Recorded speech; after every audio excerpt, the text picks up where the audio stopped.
Hi, everybody. Welcome to another fine episode of This is the Way of Humanities.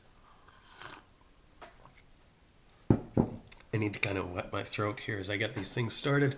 I'm not used to being in the room and talking to you guys all day like I used to be. Um, Today's video is going to introduce a lot of things coming up on the D2L. There's some readings, there's an interactive online thing to play with, and there's going to be a writing assignment. What are we covering? Well, as we're kind of closing out the Neil Gaiman novel, we're going to take a bit of a detour here. We're going to look at the idea of innovation in technology. Specifically, we're going to look at it as it applies to the Aztecs and their encounters with the old world, Europe. We're going to take a look at a few things. One of them is one that is really misunderstood by a lot of people, and that is the concept of writing in the Americas. Many cultures had very complex, very well created writing systems, but we don't tend to hear about them, and a lot of us think that they don't exist. And in part, this is because of the actions of the colonizers.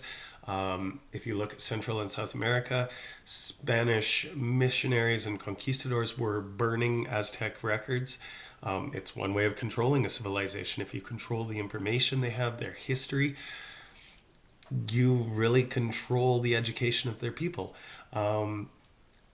Also, just time itself, as disease ravaged the two continents, people aren't there to take care of the records, to store them properly, to recopy them. Time, mold, degradation, erosion, all of these things lead to these documents being destroyed, and the people aren't educated. If your culture is wiped out by disease, it's really hard to continue that process of education, of literary society. So these things kind of fall along the wayside, but they are there. There's been a lot of archaeological research done to show that they're there and where they came from, how they developed, what they were used for. So we're going to start by taking a look at this lovely book, 1491 by Charles C. Mann, and specifically a chapter here, Counting and Writing, where he talks about the formation of counting and writing in Central America. And he talks about how a lot of it was formed for the purpose of keeping track of time, which is kind of a different thing. Writing begins with counting. When a culture grows big enough, it acquires an elite, which needs to monitor things it considers important: money, stored goods, births, and deaths. The progression of time. In the Fertile Crescent, and the Fertile Crescent here is referring to this area of the Middle East where agriculture is believed to have started and spread from. Village accountants began keeping records with clay tokens around 8000 BCE. As the need for precision grew, they scratched marks on the tokens as mnemonic devices. A mnemonic device, a way of remembering something. For example, they might have distinguished a count of sheep from one of wheat by drawing a sheep on one and a wheat stalk on the other. Gradually, the information on each record increased. The bureaucrats were not intending to create writing. Instead, they were simply adding useful features as they became necessary. By 3200 BCE, Sumerian scribes had progressed to inscribing on clay tablets with sharpened reeds. A tablet might contain, say, 2 hash marks, a box, a circle, with a cross in the middle, an asterisk-like shape, and an arrangement of 3 triangles. Scribes would know that the hash marks meant 2, the box was a temple, the circle stood for cattle, an asterisk meant goddess, and the triangles were Inanna, 2 cattle owned by the goddess Inanna's temple. There you go. Here I am lifting an example from Gary Urton, a Harvard anthropologist. They had no way to indicate verbs or adjectives, no way to distinguish subject from object, and only a limited vocabulary. Nonetheless, Sumerians were moving towards something like writing. In Mesoamerica, timekeeping provided the stimulus that accounting had given to the Middle East. Like contemporary astrologers, the Olmec, Maya, and Zapotec believed that celestial phenomena like the phases of the moon and Venus affect daily life. To measure and predict these portents requires careful sky watching and a calendar. Strikingly, Mesoamerican societies developed 3 calendars: a 365-day secular calendar, like the contemporary calendar. Secular means non-religious, so this is your day-to-day, we're keeping track of time calendar.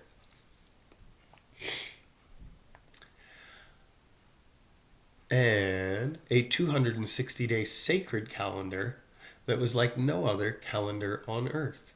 And the equally unique long count, a 1-by-1 tally of the days since a fixed starting point thousands of years ago. Establishing these 3 calendars required advances in astronomy. Synchronizing them required ventures into mathematics. The 260-day ritual calendar, so this is more the religious calendar, may have been linked to the orbit of Venus. The 365-day calendar, of course, tracked the Earth's orbit around the Sun. Dates were typically given in both notations. For example, October 12, 2004 is Tu Lamat Tu Yaks, where Tu Lamat is the date in the ritual calendar and Tu Yaks the date in the secular calendar. Because the 2 calendars do not have the same number of days, they aren't synchronized. The next time Tu Lamat occurs in the sacred calendar, it will be paired with a different day in the secular calendar.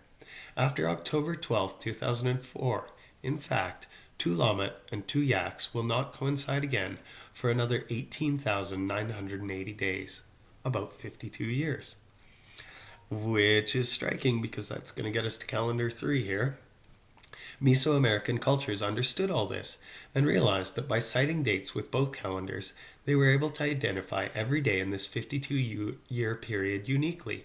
What they couldn't do was distinguish one 52-year period from another. It was as if the Christian or European calendar that we use referred to the year only as, say, 04. One would then be unable to distinguish between 1904, 2004, and 2104. To prevent confusion, Mesoamerican societies created the 3rd calendar, the long count. The long count tracks time from a starting point, much as our modern kind of Christian calendar begins with the purported birth of Christ. So this is the BC and CE that you hear. Now, more politically correct, we use BCE, before Common Era, and CE, Common Era. So you won't so much hear BC and AD anymore like you used to. The starting point is generally calculated to have been August 11th, 3114 BC for the Mayan calendar and Aztec calendar, though some archaeologists put the proper date at August 10th or 13th, or even September 6th. Either way, long count dates consisted of the number of days, 20-day months, 360-day years, 7,200-day decades, and 144,000-day millennia since that starting point. Archaeologists generally render these as a series of 5 numbers, separated by dots, in the manner of an internet protocol address. Whoa, freaky.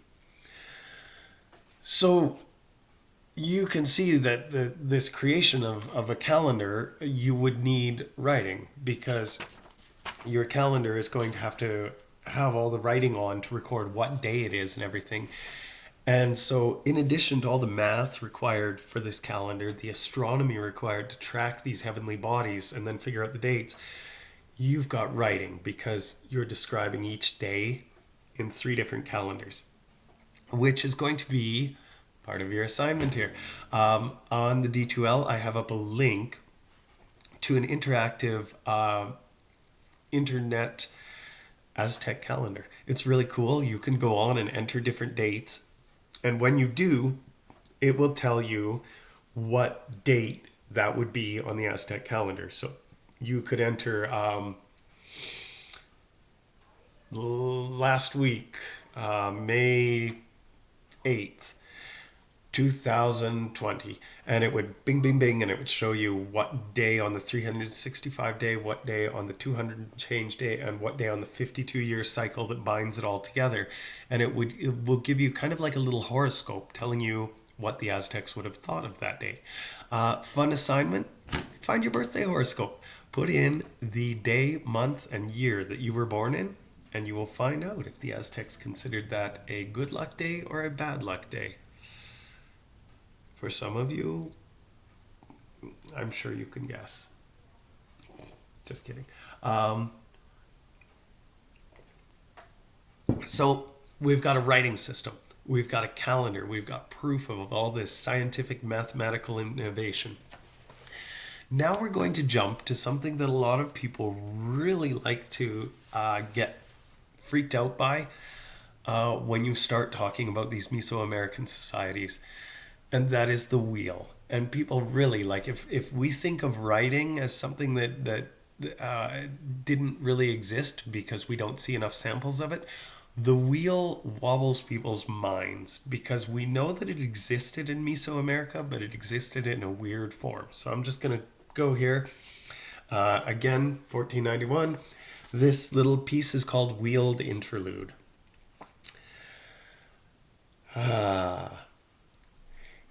In an archaeological site in Tres Zapote, archaeologists found a cache of 15 upside-down pottery bowls tucked into the ground 6 feet below the surface. The bowls protectively covered 35 toy-sized decorated figurines and 12 small painted clay discs.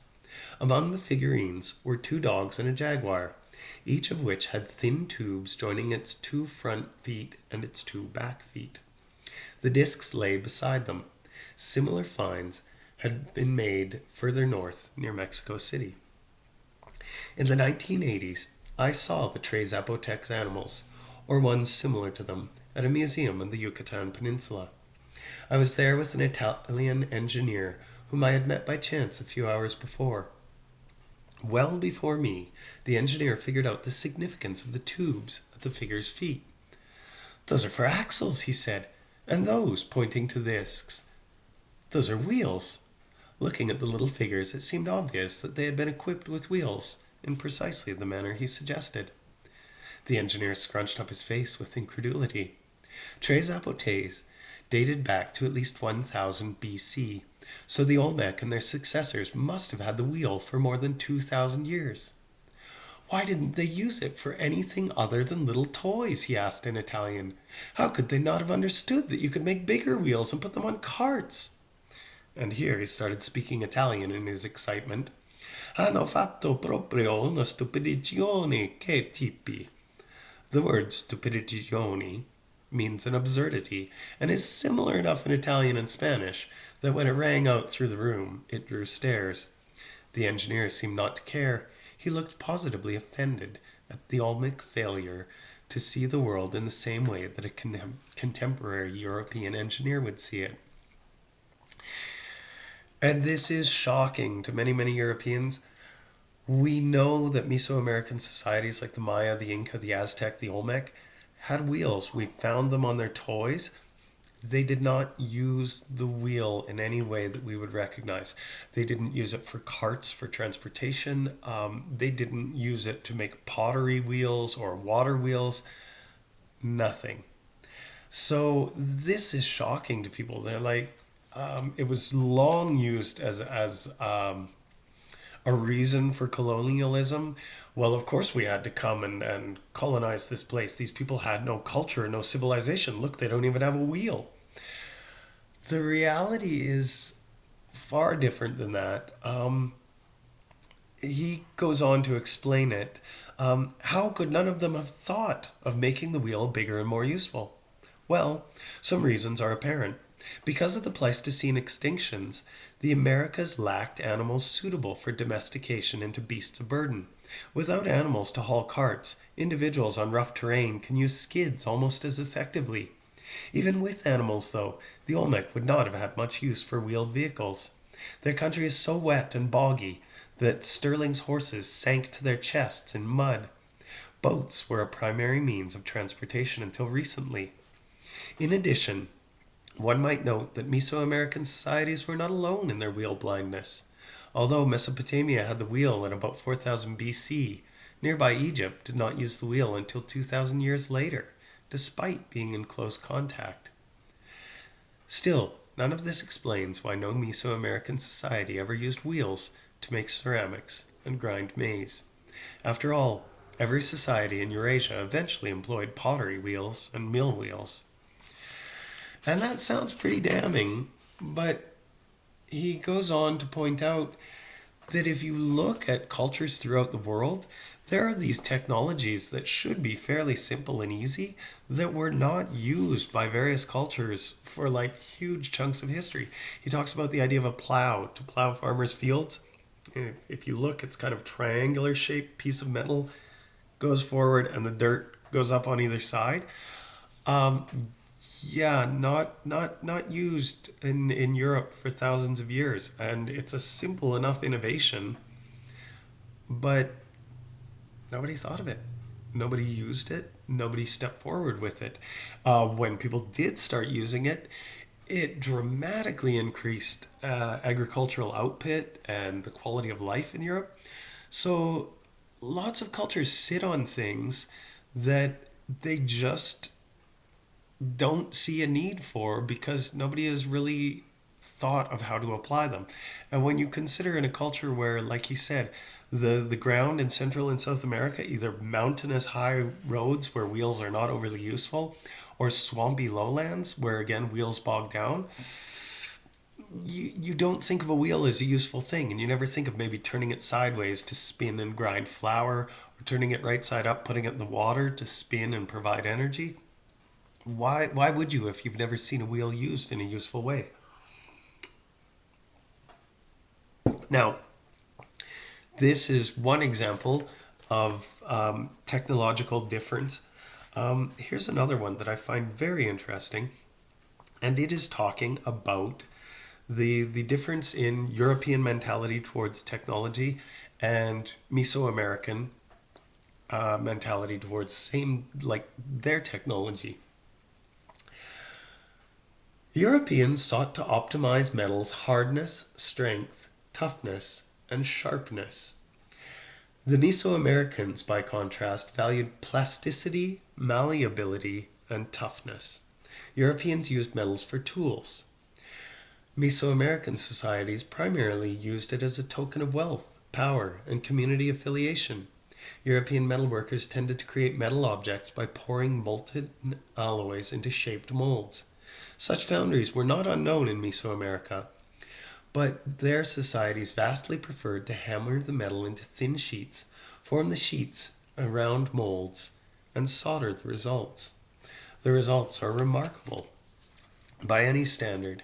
One delicate statue that an archaeologist analyzed was less than an inch tall, but made of 22 separate gold plates, painstakingly joined. So there's a difference. We're using the same technology. Our society is going to use it for ornamentation, beautiful things to show off. This society is going to use it to create tools, hard things, weapons, tools to use. And now this talks about the idea that so if you're using metals for ornamentation, what are you using for all the things Europeans use tools for? Metal as tools. And he talks about the difference between compression and this is a weird one, tension. So let's get here. Mesoamerican cultures did make tools, of course, but rather than making them out of steel, they preferred fiber. The choice is less odd than it may seem. Mechanical engineering depends on two main forces, compression and tension. Both are employed in European technology, but compression is far more common. The arc is a classic compression tool. You stack the stones, they push against each other, and it holds the whole arc up. I'm venturing into science territory. Watch out. Now I've talked about science and math in this video. I'm going to get a bad reputation. It's okay though. We'll continue. By contrast, in Mesoamerica, tension was the way. Textiles are held together by tension. In the technosphere of Mesoamerica, people solved basic engineering problems through the manipulation of fibers, not by creating and joining hard wooden or metal objects. To make boats, Mesoamerican cultures wove together reeds rather than cutting up trees into planks and nailing them together. Although smaller than big European ships, these vessels were not mere puddle jumpers. Europeans first encountered these boats in the form of an Inca ship sailing near the equator, 300 miles from its home port, under a load of fine cotton sails. It had a crew of 20 and was easily the size of a Spanish caravel. Famously, the Inca used foot-thick cables to make suspension bridges across mountain gorges. Because Europe had no bridges without supports below, Europeans were initially terrified of these bridges. Later, one conquistador reassured his countrymen that they could walk across these inventions without endangering themselves. This was shocking to them. What is holding this up? It's just hung there. You can't walk on that. So you think that the idea of not using a wheel sounds strange. Imagine not using a technology like a suspension bridge. The Golden Gate Bridge, famous suspension bridge. And we just take this for granted. So you've got to realize this technology interplay, it goes back and forth. Mesoamerican textiles were woven with great precision. Elite garments could have a thread count of 500 per inch and structured in elaborate layers. Soldiers wore armor made from sculpted, quilted cloth that was almost as effective at shielding the body as European armor, and much lighter. After trying it, the conquistadors ditched their steel breastplates and helmets wholesale and dressed like Inca infantry whom they were fighting. So you see this, you're using rope fiber for boats, you're using it for armor, you're using it for bridges, and it is still hard for us to wrap our heads around. So I have built a little experiment to show you how this idea of using fibers as building materials would work for these cultures. You may already have seen such examples of this throughout the interweb, called tensonegrity, but I thought, hey, I will do my own to show my class how this works. So I'm turning my camera and I'm going to focus it down here. I'll move over. Sorry guys, I know this is. So if I just hold this up, I have this lovely little Lego sculpture here. You can see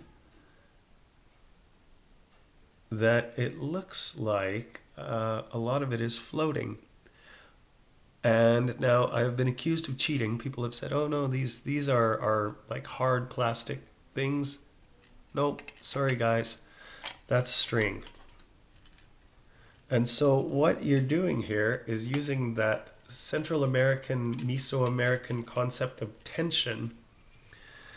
The tension in these two ropes is counterbalanced by this one, and it creates this perfect torque that supports this entire platform. Your compression force is just this little platform right here. This is the type of science that Mesoamerican societies were using. So now that we've covered that, you're going to have notice on the D2L, there is a reading called String, and it is about a possible writing system that it was believed was used in Mesoamerica, only they didn't write as we consider it, they knotted strings together, and the knots would tell the reader what was going on. You can imagine almost like Braille, you could feel these little knots and know what was going on. So you will have an interactive calendar, you're going to have the writing on string, and then you're going to have writing that explains a little more in detail about the Aztec calendar and how it worked. And then you are going to come to your assignment. Your assignment is going to be to tell me about an innovation or a technology that you believe is truly amazing and has changed the world. You're going to do it as a 5-paragraph essay. Your essay is going to be convincing me that your technology is as awesome as you say it is.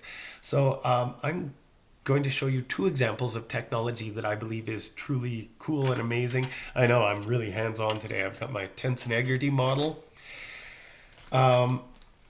You'll have to excuse me for one moment. I have to go and turn my kettle on because that makes my second technology works. So while the kettle's going, I'll show you the first one, but I'm going to disappear for a few seconds. If you're lucky, my cat, she likes to sit in my empty chair. She might come by, but otherwise you'll be bored for 30 seconds. Be right back.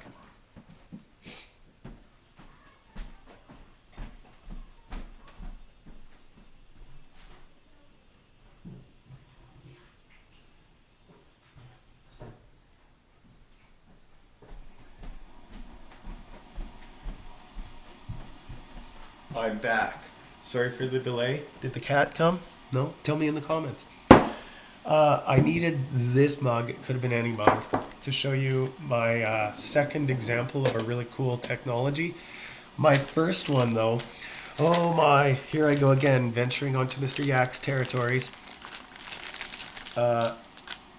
My first innovation that I think has truly changed the world would be these guys. Let's see if I can get them. Oh, on the camera. There we go. These are dice. They are often referred to as polyhedral dice because they're not just the usual 6-sided shape. We've got 8-sided dice.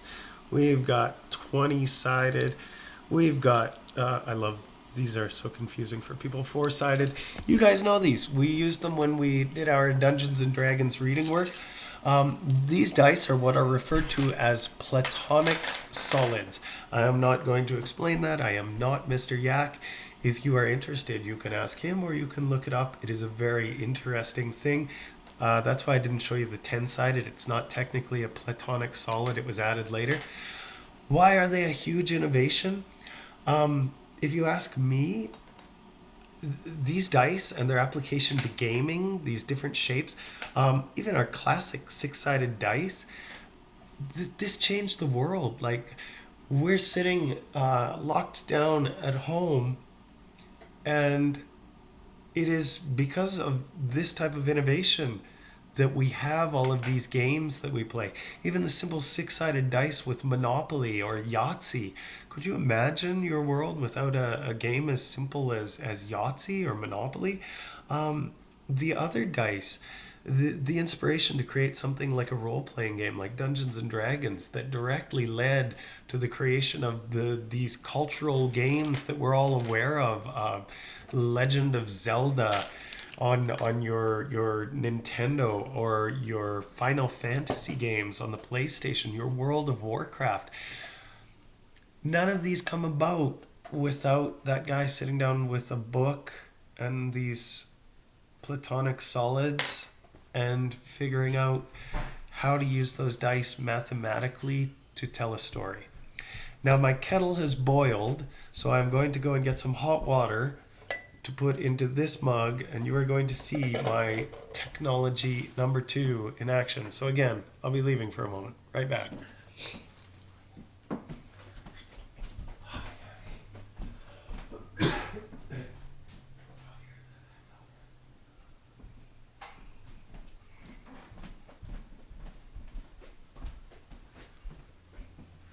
All right, I'm back. I have a kettle here. It's full of hot water, so I'm going to be cautious. I'm turning it. There it is. This is technological innovation number 2. It's a Stirling engine. How does it work? Simple. We fill up this mug with nice hot water. I'll put the kettle aside. Trust me, I'm being safe. It's on a surface that it won't burn. I put my Stirling engine on top of that mug of hot water. Now, this part can take a second or two, and I could ask my assistant to go and get me a couple of ice cubes to speed it up. Do you think you could?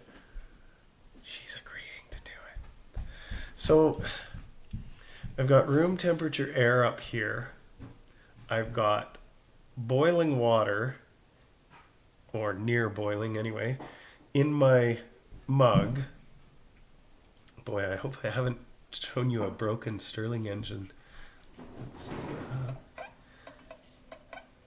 I start the wheel spinning, and you'll notice I only gave it one little turn, but it's going and going and going. I can leave the video running for as long as you want if you don't believe me that the engine is going by itself and not just because I gave it a massive spin. But if you're paying attention, you can see that down here we've got movement. And what a Stirling engine does, oh, my assistant has brought me ice cubes. Let's see if I can make it move even faster by putting an ice cube up at the top. Oh yeah, we're getting some energy.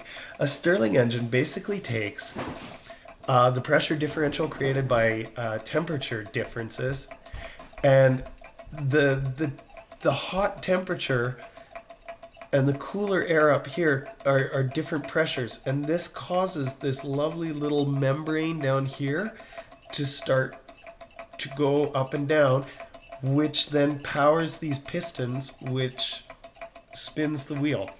The innovation there, this could be amazing. If you go to places like Iceland, or do you want to, should I keep that in there? You guys want to keep, okay. I'll keep the engine going. Go to a place like Iceland, and they have these massive server farms that are built underground, and they are basically computer farms. When you're playing an online video game, all of the information being shared among your PC or PlayStation or Xbox with your other friends, it's all being kept track of on one of those server farms. When you save a Google Doc so that you can hand in your homework to me later, it's stored on a server farm. And if you've ever been in a small room with an old desktop computer, you will know that those computers create heat. So generally these server farms are located underground so that they can be insulated, so that they can try and keep them cool by piping through air and what have you. So one of the ideas for this lovely Stirling engine is if you replace my mug with a giant server farm full of computers that are creating heat that is just vented out a pipe into the atmosphere, that heat is potential energy. Put a Stirling engine on top of that, much bigger than this one, of course. You've got cold air.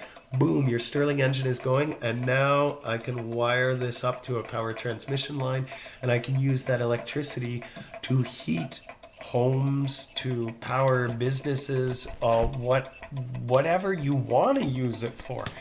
Yeah, this little sucker's been going like, sorry, I'm just kind of, so ta-da, Stirling engine and platonic solids. These are my two innovations that I think are worthy and amazing. You only have to choose one, 5 paragraphs, one essay. Tell me why your innovation is so amazing that it deserves to be nominated by you. Why I should believe you.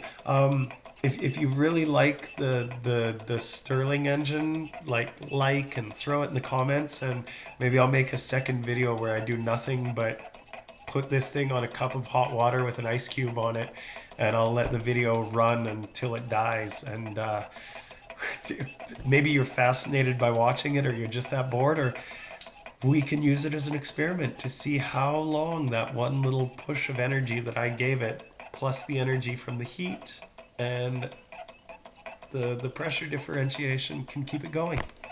Tell me what you think in the comments, guys. I hope you're doing well. I will be back later this week with a short video looking at the close of the Graveyard book. But for now, moving forward with this, when you get to the innovation and technology sheet that I put on the D2L, it has the due date for the essay there.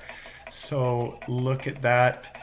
I've given you lots of time. I know you've got 2 big readings. You've got an interactive calendar to play with, and you've got some research to do thinking about a technology, and then you've got the writing. So I have tried to make sure that I'm giving you enough time to do it. Yeah, go forth, have fun with this one, enjoy it. Find something cool like this, share it with me. I love things like this. Looking forward to it. Go have a great day, and remember, this is the way of humanities.